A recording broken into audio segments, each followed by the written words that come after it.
Então, vamos prosseguir e finalizando agora, fazendo a conclusão da palavra que fala, que nós iniciamos, falando sobre quando Deus nos põe na guerra, não é?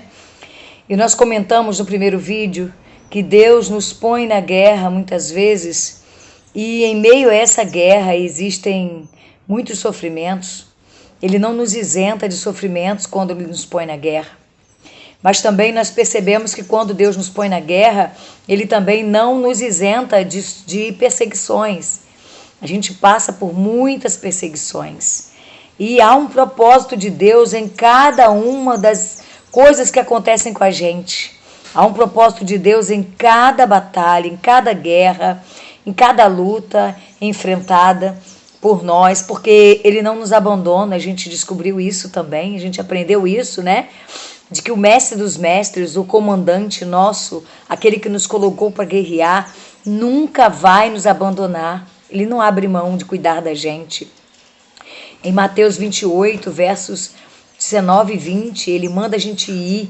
Ele diz, portanto, ide, fazei discípulos de todas as nações, batizando-as em nome do Pai, do Filho e do Espírito Santo, ensinando-as a guardarem todas as coisas que eu vos tenho mandado, e eis que estou convosco todos os dias, até a consumação dos séculos. Isso é promessa. E Deus é aquele que, quando promete, Ele cumpre. E Ele prometeu estar conosco quando estivermos guerreando as guerras dEle. Ele não nos abandona, é o comandante que está sempre conosco. Muitas vezes nós nos desconectamos dEle, e isso é que é perigoso. Se nós nos desconectarmos do comandante em meio à guerra, podemos levar um tiro, podemos ser atingidos de alguma forma, não é? Do nosso inimigo, que é Satanás, aquele que quer destruir todos que pertencem a Cristo, quer impedir as pessoas de receberem a Cristo como Senhor de suas vidas, de se colocarem debaixo do poderio de Cristo. Não se deixe impedir, não se deixe embaraçar, né? O texto inicial, desde a primeira palavra que nós falamos, nos colocamos aqui à disposição de Deus para falar, é que quem milita não se deixe embaraçar, não se embaraça, não deixa as coisas dessa vida, as lutas, os sofrimentos, as dores, que Deus até permite que você passe por elas, né, te embaraçarem, as perseguições, tudo isso vem para nos embaraçar. Deus permite realmente que essas coisas venham para impedir que a mensagem essas coisas vêm para impedir que a mensagem de Deus seja pregada e anunciada por nós, mas Deus permite porque Ele quer nos tratar, Ele quer trabalhar com a gente, Ele quer nos fazer insistir. Ele mesmo está o tempo todo falando no nosso ouvido o seguinte: filho, vai, eu estou com você, tem coisa boa lá na frente para você, vai que tem coisa boa te esperando. Que coisa maravilhosa ouvir Deus falando isso, né? Filho, vai, porque tem coisa boa lá na frente te esperando. É como se a gente, na hora do vale, no meio do vale, ouvisse Deus dizendo pra gente: filho, você tá no vale, mas tem flores. Olha em volta, sinta o perfume das flores enquanto você caminha, filho.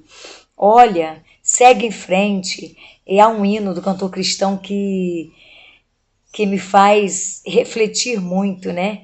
Que tem glória no porvir, né? A gente caminha pelo vale, mas há glória no porvir. Esse hino me encanta. É como se Deus estivesse dizendo: tem coisa boa lá na frente para você, querido. O que está por vir são vitórias grandes, imensuráveis, que eu preparei para você. Eu preparei para aquele que não desiste no meio da guerra. E aí, essa música é também uma outra música que eu já ouvi muitas vezes o pastor, irmão da irmã Maria Francisca, Roberto de Oliveira, lembrei o nome dele, cantando, né? Haverá paz no vale pra mim, eu sei, haverá paz no vale pra mim. Então, ter paz, mesmo no meio do vale, é algo que só Deus pode produzir, gente. Não tem coisa mais gratificante do que você estar nas mãos do nosso Deus, do Deus Todo-Poderoso.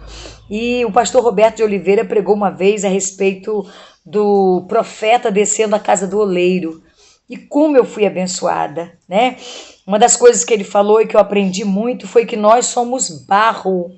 E nós não podemos perder de vista isso. Nós somos barro. Barro é uma coisa frágil, mas o bom do barro é que ele também é maleável. Como barro, nós precisamos ser maleáveis na mão do nosso oleiro, que é o Senhor, não é? Ele usou esse texto nos fazendo refletir quando o profeta desceu à casa do oleiro. Deus mandou o profeta descer à casa do oleiro, né? E aí, quando Deus manda a gente descer, ele está dizendo, desça desse orgulho, desça dessa mania de achar que você está sempre com a razão, desça dessa mania de achar que todo mundo tem que te bajular, todo mundo é obrigado a te tratar bem, caso contrário você quebra, você fica mal. Não, desça disso. E aí, muitas vezes, Deus precisa amassar a gente, para a gente entender que só sendo modelado pelo nosso Senhor, pelo nosso oleiro, é que nós vamos ficar no ponto certo. Ah, eu espero que você entenda, porque o Senhor, quando nos coloca na guerra, Ele está querendo instruir a gente, Ele está querendo nos mostrar quem realmente nós somos. O profeta Isaías, quando se viu diante do Senhor, ele disse, eu vou morrer, eu sou um homem de lábios impuros, eu vivo no meio de um povo de lábios impuros, e os meus olhos viram o rei, o Senhor dos exércitos. E aí Deus disse, você realmente é um homem de lábios impuros, mas eu vou purificar teus lábios. Deus manda o anjo com a tenaz na mão, né, com uma brasa viva tirada do altar e queima a boca do profeta. E depois dá uma ordem para ele, agora sim, meu querido, agora você está pronto. A quem eu vou enviar? Quem há de ir por nós? E Isaías se prontifica, eis-me aqui, Senhor, envia-me a mim. Que chamado maravilhoso, né? Deus chamou Isaías também para a guerra. Deus chamou você, Ele tem dado o ministério a você e você não está sabendo lidar com isso. Você está com medo? Fica com medo não.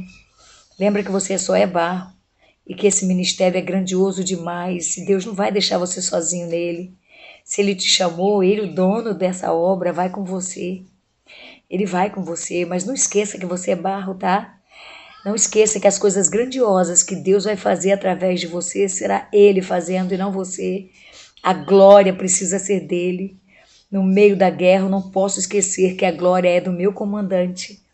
A vitória, todos nós vamos conhecer a vitória como soldados do Senhor Jesus, mas a vitória é sempre do comandante. É Ele o vencedor, é Ele que está no comando, é Ele que nos cuida, nos protege, nos faz vencer a guerra. A guerra não é minha, não é sua, é do Senhor. E nessa guerra nós precisamos estar prontos para entender isso. Como barro, nós precisamos entender que às vezes precisamos passar pelo fogo. Jeremias passou pelo fogo quando foi preso no tronco. Um outro momento falei sobre Jeremias, não é verdade? Ele foi preso num tronco pelo sumo sacerdote. E aí, aquilo foi um fogo para ele, doeu, machucou, queimou. Moisés precisou sair do palácio para ficar no ponto de ser usado por Deus. É Deus moldando, modelando. Ah, Pedro precisou negar para poder entender que ele não é melhor do que ninguém. Precisou negar Jesus para entender que ele também erra. Quantas vezes Deus permite uma falha minha para eu poder enxergar o erro dos outros com mais misericórdia, para eu poder me enxergar como realmente sou, de barro, não é? Que coisa maravilhosa, que Deus maravilhoso é esse que nós pertencemos. Mas Deus não desistiu de nenhum deles. Quando Deus manda o profeta descer à casa do oleiro, Deus está dizendo para o profeta o seguinte, fala para Israel, fala para o meu povo que eu não tenho de jeito nenhum, nenhuma intenção de desistir deles, que eles não vão continuar do jeito que estão quebrados, espatifados no chão, e eu não vou jogá-los no lixo, Muito pelo contrário, assim como o oleiro pegou todos os cacos do vaso que se quebrou nas mãos dele e fez um vaso novinho em folha, modelou. Eu também farei isso com o meu povo. Diga ao meu povo que eu não vou desistir deles, eu não pretendo desistir deles em hipótese alguma. Que palavra abençoada! Vale a pena ser colocado na guerra para ser tratado dessa forma. Sim, vale a pena. E o vaso, para ser feito, primeiro precisa ser amassado, né? Para fazer o vaso. Deus vai precisar amassar o barro para fazer um vaso bonito. Depois, enquanto ele amassa, dói. Mas depois vai doer mais um pouquinho, porque ele vai modelando, modelando, modelando. Isso vai doendo também. E depois disso tudo, a gente é jogado no forno. E lá no forno, muitas vezes o oleiro como que esquece, como que deixa a gente lá de molho, ó, um tempão, até chegar o momento em que a gente vai estar no ponto de ser retirado, para ele lustrar e colocar em uso. Às vezes você parece que está esquecido, não tem esse momento que parece que ninguém lembra de você, que você foi esquecido, e parece que Deus também te esqueceu? Deus esqueceu você nesse buraco aí. Deus esqueceu você nesse vale aí. Deus te botou na guerra e te abandonou. Você está se sentindo assim. Mas Ele não abandona. Quando Ele põe o vaso no forno, Ele sabe exatamente a hora de tirar. Vai chegar um momento que Ele vai tirar você desse forno e vai colocar você em uso novamente. O dono da obra é Ele, você é vaso dele. Então disponha-se apenas. Continue orando, buscando, confiando. Descansa o seu coração no Senhor, porque mesmo dentro desse forno, Ele não te abandona. E vai chegar um momento em que Ele tira você daí, e que Ele coloca você no fronte da guerra. Ele coloca você lá pronto para ser aquele vaso especial, usado por Ele, para a glória e honra do nome dEle. Oh, que coisa maravilhosa eu quero. Eu quero ser, Senhor amado, como um vaso na mão do oleiro. Quebra minha vida e faça de novo, porque eu quero muito ser um vaso novo. Que essa seja a nossa oração. Amém?